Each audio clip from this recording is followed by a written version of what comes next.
ciri-ciri dan cara mengatasi gangguan perkembangan sosial emosional pada anak. Pertama, gangguan kecemasan. Ciri-cirinya, anak sering merasa khawatir berlebihan, bahkan terhadap hal kecil.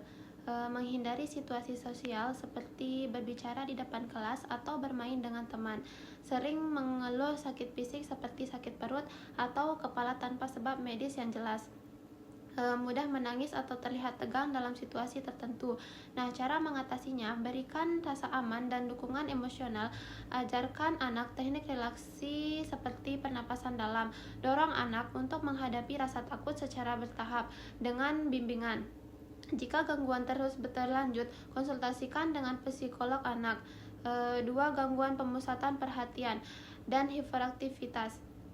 Ciri-cirinya sulit memusatkan perhatian pada tugas tertentu, sering bertindak impulsif atau berbicara tanpa berpikir, tidak bisa duduk diam dalam waktu lama, sulit menunggu giliran dalam aktivitas kelompok. Nah, cara mengatasinya, berikan instruksi sederhana dan jelas gunakan sistem penghargaan untuk memotivasi anak. Sediakan waktu istirahat yang cukup selama belajar.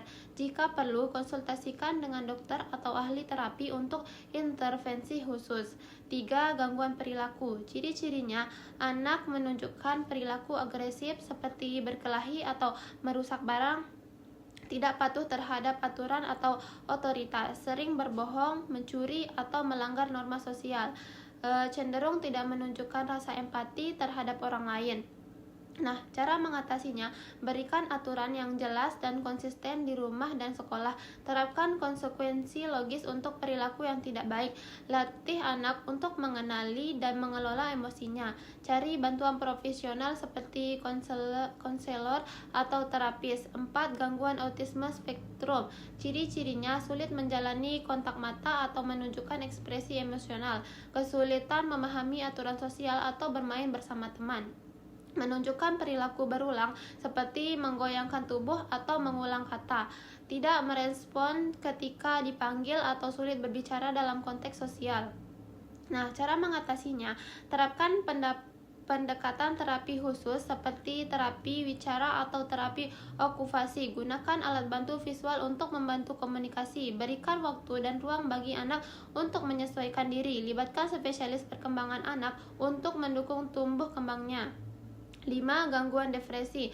Ciri-cirinya, anak terlihat murung atau sedih berkepanjangan tanpa sebab yang jelas, kehilangan minat pada aktivitas yang biasanya disukai, menunjukkan penurunan prestasi akademik, mudah lelah, tidak percaya diri, atau bahkan merasa tidak berharga.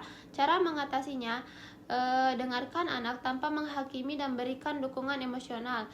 Bangun rutinitas yang terstruktur dan menyenangkan. Dorong anak untuk terlibat dalam aktivitas yang membangun rasa percaya diri. Konsultasikan dengan psikolog atau anak jika gejala berkelanjutan. 6. Gangguan interaksi sosial. Ciri-cirinya, anak sering merasa kesepian atau tidak tahu cara memulai percakapan, sulit bekerja sama atau berbagi dalam kelompok, cenderung menarik diri dari lingkungan sosial, terlihat canggung atau bingung dalam memahami isyarat sosial. Nah, cara mengatasinya, ajarkan keterampilan sosial melalui permainan peran. Dorong anak untuk bermain dengan teman sebayanya dalam lingkungan yang terkontrol. Berikan pujian atas usaha anak dalam berinteraksi dengan orang lain. Jika masalah berlanjut, minta bantuan ahli terapi sosial emosional. Pendekatan yang penuh kasih, konsisten, dan berbasis pemahaman terhadap kebutuhan anak sangat penting untuk mengatasi gangguan perkembangan sosial emosional.